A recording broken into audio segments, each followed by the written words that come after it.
Halo, Assalamualaikum warahmatullahi wabarakatuh. Apa kabar Ananda peserta didik? Pada video pembelajaran kali ini kita akan membahas materi tentang pembangunan ekonomi. Setelah menyimak video ini, Ananda sekalian diharapkan dapat menjelaskan pengertian pembangunan ekonomi, perencanaan pembangunan ekonomi, faktor-faktor yang mempengaruhi pembangunan ekonomi, serta indikator keberhasilan pembangunan ekonomi di suatu negara. Siapkan buku dan penanya dan selamat belajar. Studying the truth.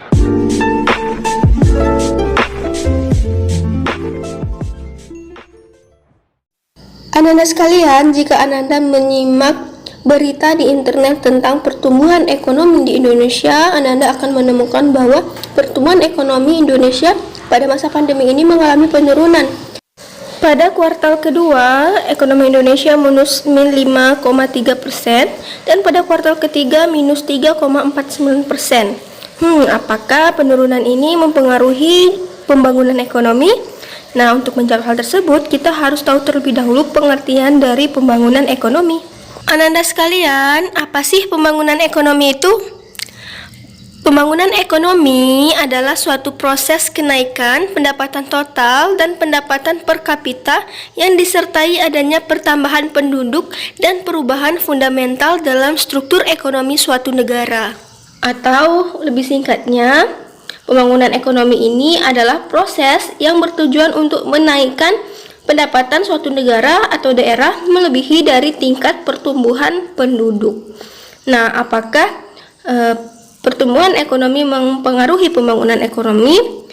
Kita harus melihat dulu dari segi tingkat pertumbuhan penduduk dan juga kondisi-kondisi di luar aspek ekonomi seperti perbaikan lembaga pemerintah dan usaha pemerintah untuk memperkecil jurang pemisah antara si kaya dan si miskin. Jadi, pembangunan ekonomi ini lebih kompleks ya, Ananda sekalian, lebih melihat kepada proses perubahan dalam kegiatan ekonomi secara menyeluruh. Oleh karenanya, pertumbuhan ekonomi hanyalah salah satu dari beberapa indikator pembangunan ekonomi. Nah, Ananda sekalian, untuk melakukan yang namanya pembangunan dalam segi ekonomi dibutuhkan suatu perencanaan. Perencanaan ini dilakukan oleh pemerintah pusat maupun pemerintah daerah. Tidak hanya pembangunan ekonomi saja, setiap hal tentu saja membutuhkan perencanaan, termasuk dengan kalian sebagai siswa harus merencanakan tujuan kalian ke depannya, sehingga kalian tahu apa gunanya kalian belajar saat ini. Nah, Ananda sekalian, perencanaan pembangunan ekonomi adalah pengendalian dan pengaturan perekonomian dengan sengaja oleh penguasa pusat untuk mencapai suatu sasaran dan tujuan tertentu dalam jangka waktu tertentu. Jadi harus ada tujuan dalam suatu pembangunan. Misalnya nih, kenaikan pendapatan per kapita Indonesia turun saat ini karena pandemi. Nah, pemerintah merencanakan bagaimana agar kedepannya pendapatan per kapita tersebut dapat meningkat. Agar perencanaan ini berhasil, tentu dibutuhkan syarat-syarat yang mendukung keberhasilan suatu perencanaan. Syarat-syaratnya apa saja? Yaitu yang pertama, adanya badan perencanaan. Nah, badan perencanaan ini nantinya akan membuat laporan kemajuan atau hambatan dari perencanaan pembangunan ekonomi. Kemudian adanya data statistik yang nantinya akan diolah untuk mengevaluasi apakah kegiatan pembangunan masih sesuai dengan rencana awal atau sudah melenceng, tidak lagi sesuai dengan perencanaan. Yang ketiga adalah mobilisasi sumber daya. Nah, sumber daya yang digunakan untuk pembangunan harus yang berasal dari dalam negeri. Jika yang di dalam negeri kurang, maka dilakukan peminjaman di luar negeri atau mengambil sumber pembiayaan dari luar negeri. Kemudian tujuan. Perencanaan pembangunan ekonomi harus menetapkan tujuan yang ingin dicapai, baik tujuan jangka pendek, jangka menengah, dan jangka panjang. Pembangunan dikatakan suatu berhasil apabila mampu memenuhi tujuan. Tanpa tujuan, bagaimana kita menentukan berhasil tidaknya pembangunan? Kemudian, ada penetapan sasaran dan prioritas. Nah, jadi setelah ditetapkan tujuan, harus ditetapkan sasaran dan prioritas mana yang akan lakukan terlebih dahulu sehingga kegiatannya dapat terlaksana dengan tepat sasaran dan tepat tujuan. Kemudian yang terakhir adalah keseimbangan dalam perencanaan. Jadi, pembangunan harus tetap memperhatikan keseimbangan dalam perekonomian supaya tidak terjadi yang namanya krisis ekonomi. Nah, anak-anak sekalian, selain merancang perencanaan pembangunan ekonomi, ada faktor-faktor yang harus kita perhatikan yang mempengaruhi pembangunan ekonomi. Yang pertama, tanah dan kekayaan alam. Pada tahap awal pembangunan, negara-negara yang memiliki kekayaan alam berlimpah tentu akan lebih mudah meningkatkan laju pembangunan ekonomi. Namun, tanah dan kekayaan alam yang berlimpah tanpa didukung dengan kualitas sumber daya manusia yang memadai, tentu akan sulit mengolah kekayaan alam tersebut sehingga menghasilkan sesuatu yang bernilai guna lebih. Jadi, setiap negara harus melakukan yang namanya pendidikan dan pelatihan yang memadai guna meningkatkan kualitas sumber daya manusianya. Nah, jika kualitas sumber daya manusianya meningkat untuk mengefisienkan pembangunan, maka diperlukan adanya ilmu pengetahuan dan teknologi. Dengan ilmu pengetahuan dan teknologi akan terjadi peningkatan produktivitas dan juga efisiensi dalam pembangunan ekonomi.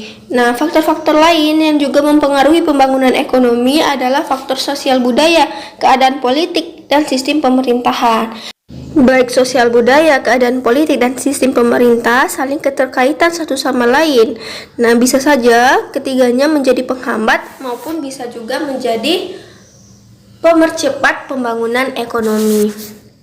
Nah, untuk menentukan apakah pembangunan ekonomi berhasil atau tidak, kita harus berpatokan kepada indikator-indikator pembangunan ekonomi, yaitu indikator moneter, indikator non-moneter, dan juga indikator campuran.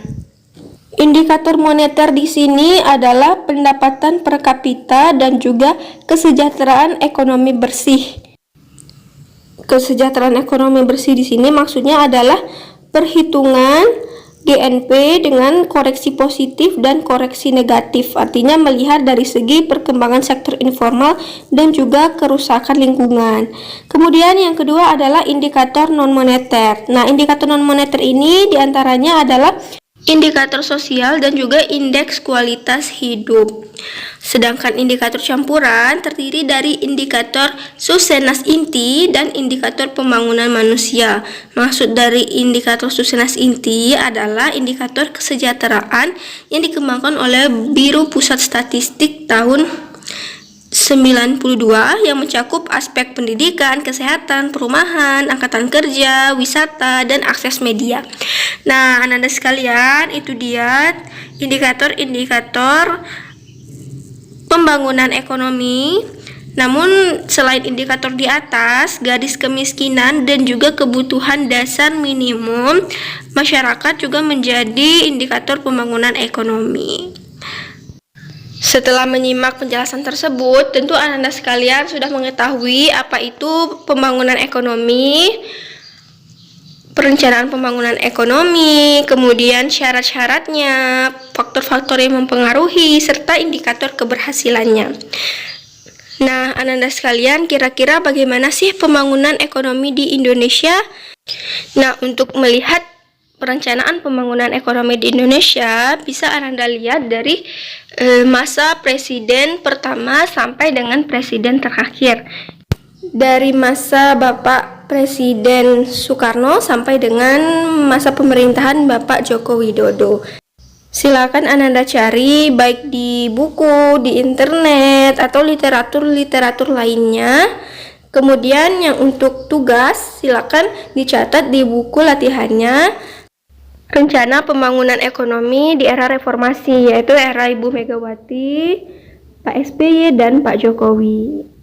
Sekian pembelajaran kali ini, semoga dapat bermanfaat. Jangan lupa klik tombol like dan subscribe channel ini supaya Ananda tidak ketinggalan pembelajaran berikutnya. Assalamualaikum warahmatullahi wabarakatuh.